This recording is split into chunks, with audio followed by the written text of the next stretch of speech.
Welcome! I'm Alex, and in front of me is Beyond the Door, a short sci-fi story by Philip K. Dick. Well, let's read.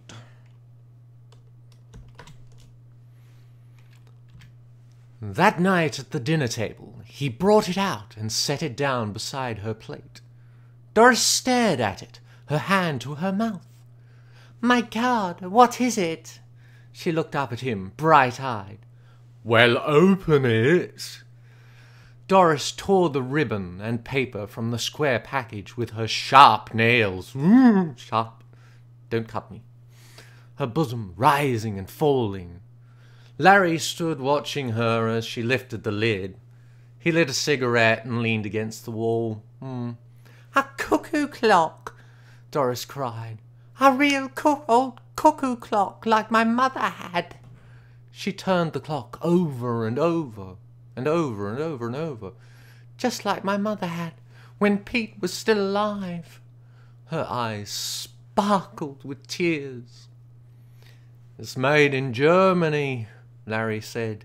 After a moment he added, "Carl got it for me wholesale. He knows some guy in the clock business. Maybe it fell off the back of a truck or something, yeah. Otherwise I wouldn't have..." He stopped. Doris made a funny little sound. Otherwise I wouldn't have been able to afford it." He scowled. "What's the matter with you? You've got your clock, haven't you? Isn't that what you want?" Doris sat holding on to the clock, her fingers pressed against the brown wood.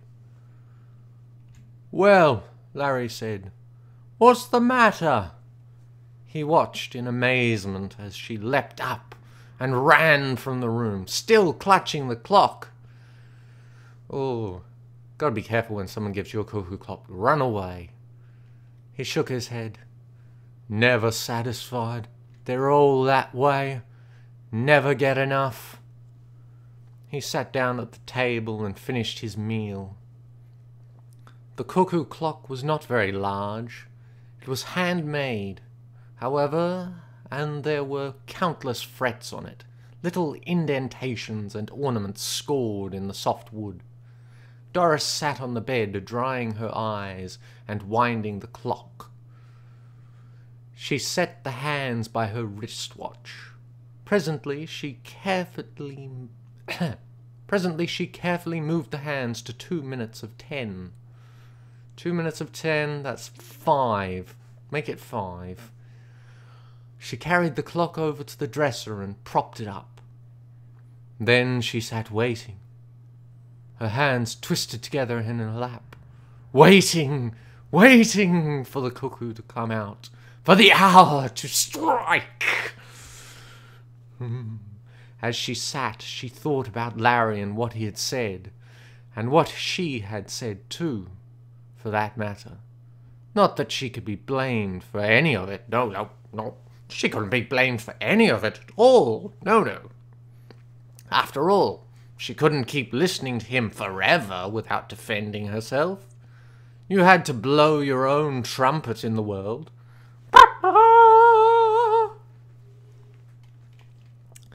She touched her handkerchief to her eyes suddenly. Why did he have to say that? About getting it wholesale? Why did he have to spoil it all?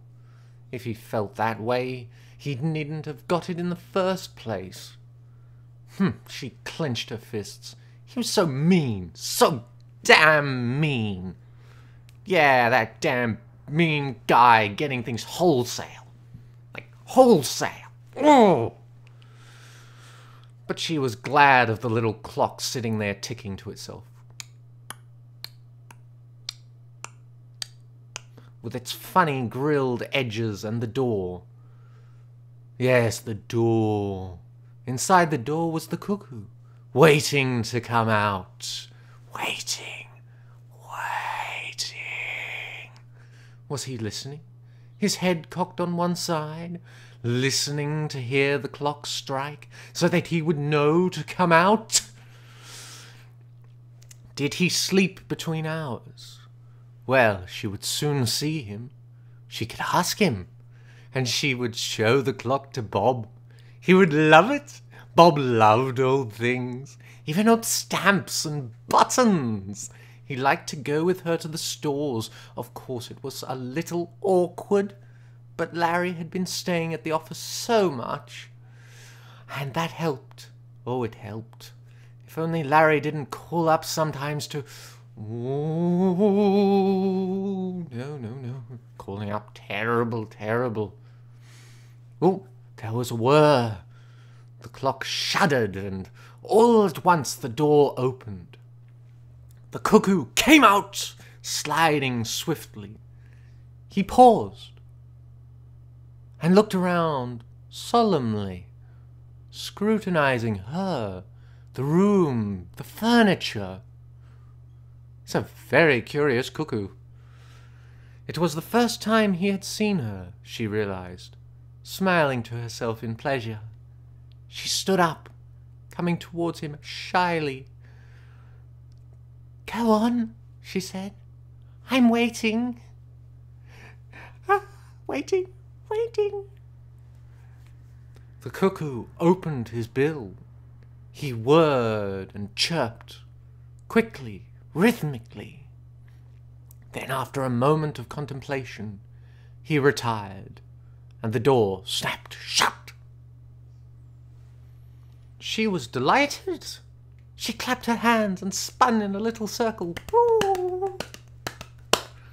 He was marvelous, perfect, and the way he had looked around, studying her, sizing her up.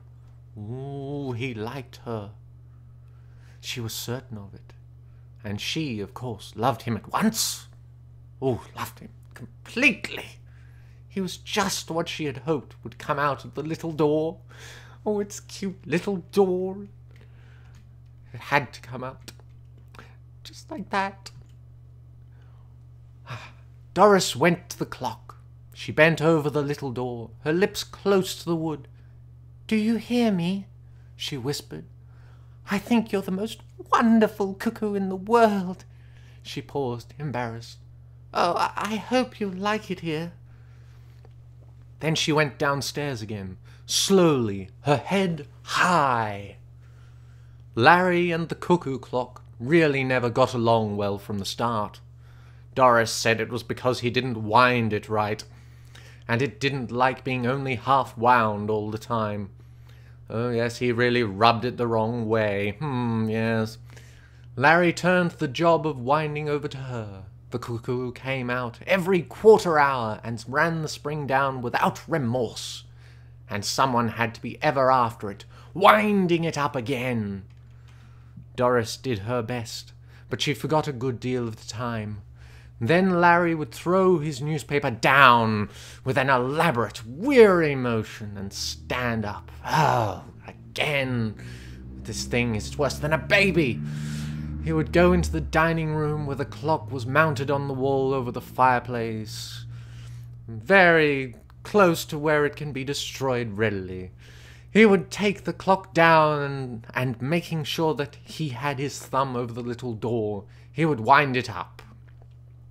Oh yes, got to have that thumb over the door. Can't have any mistakes, any accidents.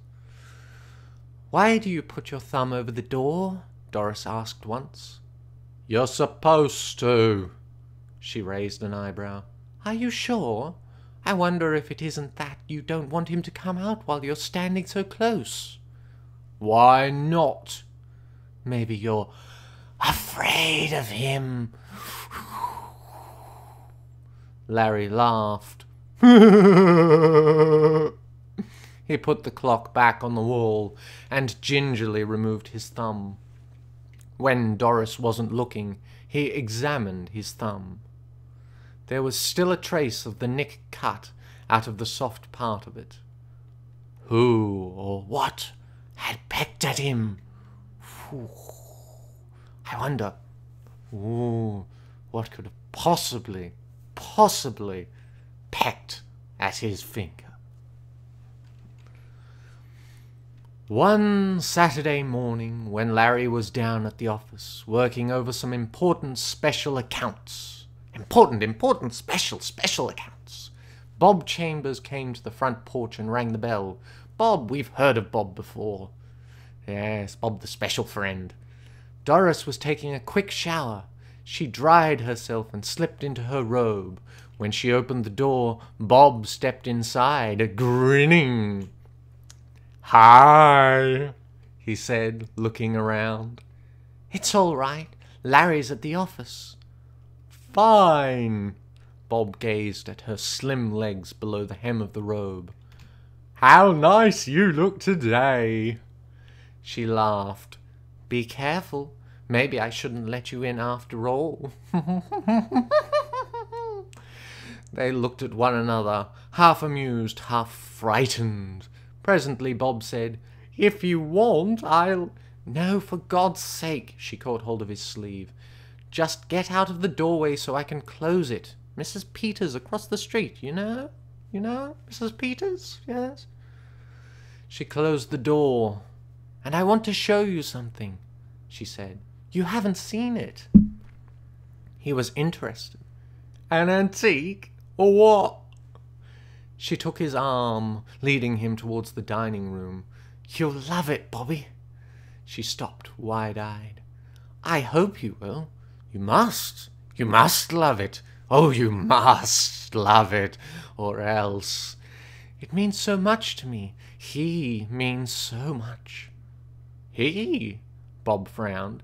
"Who is he?" Doris laughed. "You're jealous. Come on." A moment later they stood before the clock, looking up at it.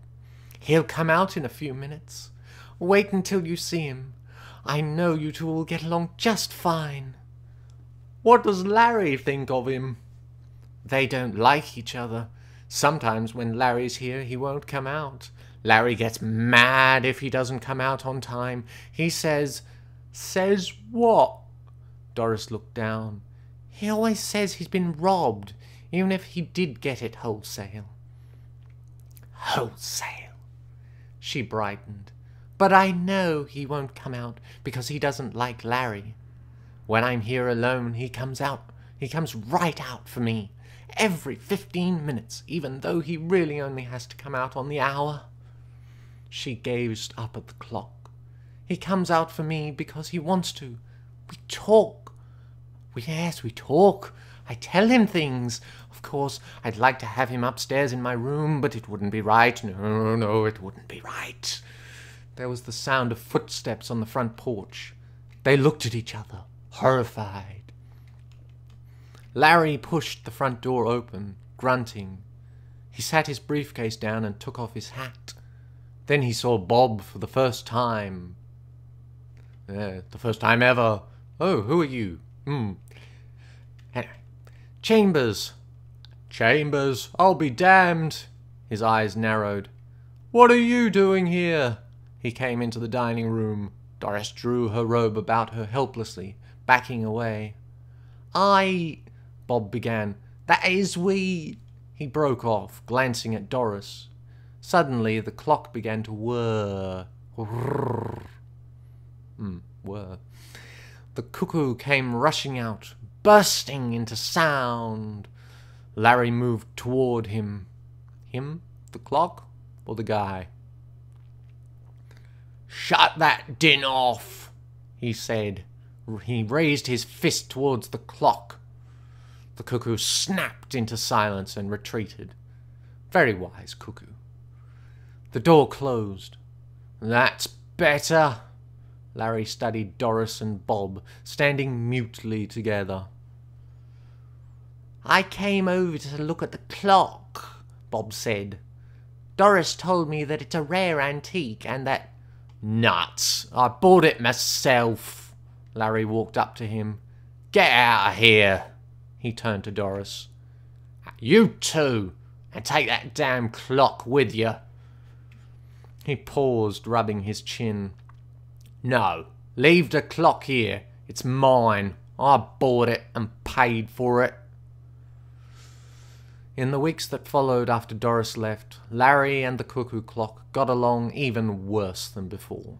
For one thing, the cuckoo stayed inside most of the time, sometimes even at 12 o'clock, when he should have been busiest.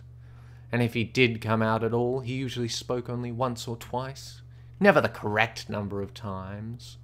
And there was a sullen, uncooperative note in his voice, a jarring sound that made Larry uneasy and a little angry. Yes, and those lousy, uncooperative cuckoo clocks. Never behaving themselves. Anyway, but he kept the clock wound, because the house was very still and quiet, and it got on his nerves not to hear someone running around, talking and dropping things. Yes, always dropping things. Yes. And even the whirring of a clock sounded good to him. But he didn't like the cuckoo at all, and sometimes he spoke to him. "Listen," he said late one night to the closed little door. "I know you can hear me. I ought to give you back to the Germans, back to the Black Forest." He paced back and forth. "I wonder what they're doing now, the two of them. That young punk with his books and his antiques." Yes, young punks always have books and antiques, don't they? A man shouldn't be interested in a man shouldn't be interested in antiques. That's for women. Yeah, women. He set his jaw. "Isn't that right?" The clock said nothing. Larry walked up in front of it. "Isn't that right?" he demanded. "Don't you have anything to say?" He looked at the face of the clock. It was almost 11, just a few seconds before the hour. "All right, I'll wait until 11. Then I want to hear what you have to say. You've been pretty quiet the last few weeks since she left. So talkative before." He grinned wryly. "Maybe you don't like it here since she's gone," he scowled. "Well, I paid for you, and you're coming out whether you like it or not. You hear me?" 11 o'clock came. Far off, at the end of town, the great tower clock boomed sleepily to itself. Boom, boom, boom, etc., etc. But the little door remained shut. Nothing moved. The men at hand passed on, and the cuckoo did not stir. He was someplace inside the clock, beyond the door, silent and remote. "All right, if that's the way you feel," Larry murmured, his lips twisting. "But it isn't fair. It's your job to come out. We all have to do things we don't like." Yes, like talking to a cuckoo clock. He went unhappily into the kitchen and opened the great gleaming refrigerator. As he poured himself a drink, he thought about the clock. There was no doubt about it. The cuckoo should come out, Doris or no Doris. He had always liked her from the very start. They had got along well, the two of them. Probably he liked Bob too. Probably he had seen enough of Bob to get to know him. They would be quite happy together, Bob and Doris and the cuckoo. Larry finished his drink. He opened the drawer at the sink. And took out the hammer. He carried it carefully into the dining room. The clock was ticking gently to itself on the wall. "Look," he said, waving the hammer. "You know what I have here? You know what I'm going to do with it? I'm sure it doesn't, really, because it can't see it through the door. You know what I'm going to do with it? I'm going to start on you first." He smiled. "Birds of a feather, that's what you are, the three of you. and you will all be... Whoops. And you will all be indented very soon. The room was silent. Are you coming out, or do I have to come in and get you? Ooh. The clock whirred a little. I hear you in there. You've got a lot of talking to do. Enough for the last 3 weeks. As I figure it, you owe me. The door opened. The cuckoo came out fast, straight at him. Larry was looking down, his brow wrinkled in thought. He glanced up, and the cuckoo caught him squarely in the eye. Ah, that's gotta hurt. Down he went, hammer and chair and everything, hitting the floor with a tremendous crash. For a moment the cuckoo paused, its small body poised rigidly. Then it went back inside its house. The door snapped tight shut after it. Yes, hit and run. Excellent tactics. Yes. The man lay on the floor, stretched out grotesquely, his head bent over to one side. Nothing moved or stirred. The room was completely silent, except, of course, for the ticking of the clock.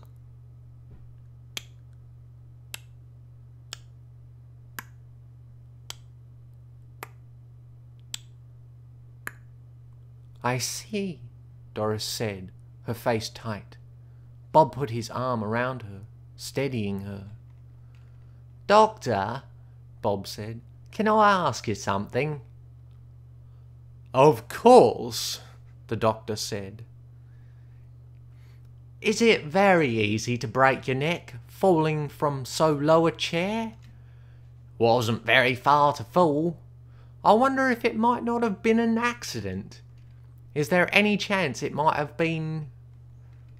Suicide? The doctor rubbed his jaw. I never heard of anyone committing suicide that way. It was an accident, I'm positive. I don't mean suicide, Bob murmured under his breath, looking up at the clock on the wall. I mean something else. But no one heard him. No one heard him. And that's the end of the story. Well, wasn't that interesting? So, that was Beyond the Door by Philip K. Dick. Thank you for reading with me. Hope you enjoyed it. Goodbye.